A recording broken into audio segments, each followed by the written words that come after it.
These days we're all surrounded by data. Sometimes it feels like we're drowning in it. But is all that data driving more meaningful strategy or more effective execution? Sometimes, for sure, but too often we find ourselves observing too many low-value metrics rather than making more high-value decisions.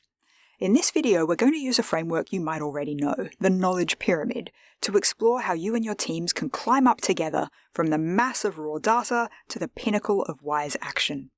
This is the Data Information Knowledge Wisdom Pyramid, also known as the Knowledge Pyramid. Like any model, it's a simplification, but it's a useful framework for thinking and talking about how to get from counting rules to consequences. At the bottom of the pyramid, we have the data layer. These are the raw facts and figures of unit-level data. Modern organizations are increasingly data-rich. At the next level, we have information. This is data in context. It tells us where a fact fits and how it's relevant to our needs. At the next level, we have knowledge. Adding insights from experience shows what the facts really mean for us in practice. Finally, at the top of the pyramid, we reach wisdom. This is where we add judgment and action to decide what we should do next, armed with the data, information, and knowledge below.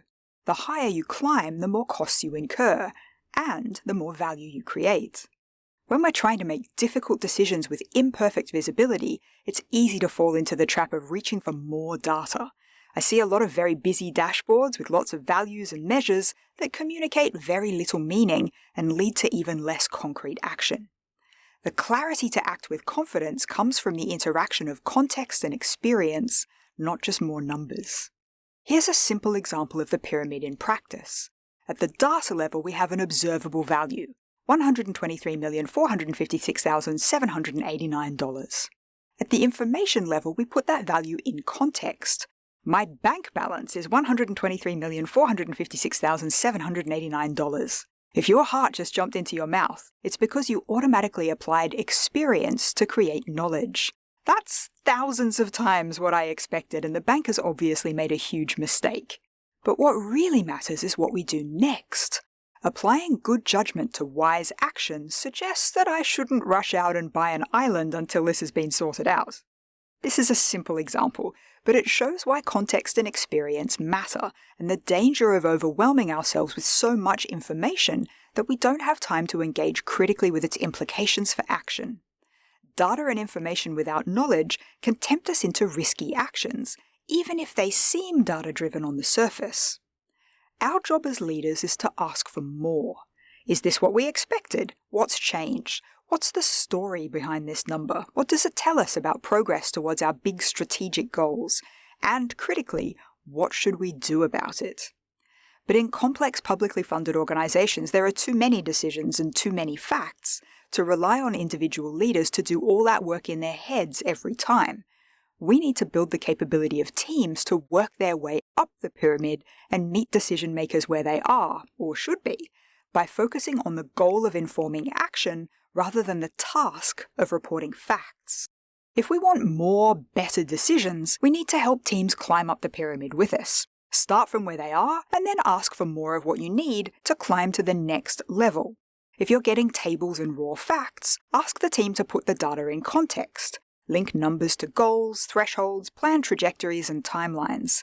If a report doesn't obviously show how the data connects to strategic priorities, ask for that connection to be made explicit. If you're getting information rather than advice, ask the team to add insights from experience. Encourage them to highlight patterns, lessons, and expert interpretation to give a richer picture that's capable of informing action. Finally, once you're getting data in context with a side of knowledge, ask for recommended actions. Make sure every report points to decisions or next steps in the same way you expect from a briefing note. If it's not immediately clear what you're supposed to do with the information and advice, ask for specific recommendations or options. This month, pick just one routine report, consider where it sits on the pyramid, and then ask for more context, experience, or recommendations. Notice how the conversation changes with your teams and with other leaders. When you explain what you need and why, you empower teams to climb up the pyramid with you. Be really, really clear. Say, I need to see what the numbers mean for our strategy and what you recommend we do about it. This links routine reporting to purposeful strategic action And it builds capability in your teams to think like leaders. They'll learn to anticipate executive questions, to think ahead, and to focus on what really matters to deliver big strategic goals. Don't ask or settle for more data or information. Demand insight to inform action. Simple frameworks like this pyramid can help teams build up from the detail of operational data to the pinnacle of wise action. When everyone's climbing together towards the same summit, it's a little easier and a lot less lonely at the top.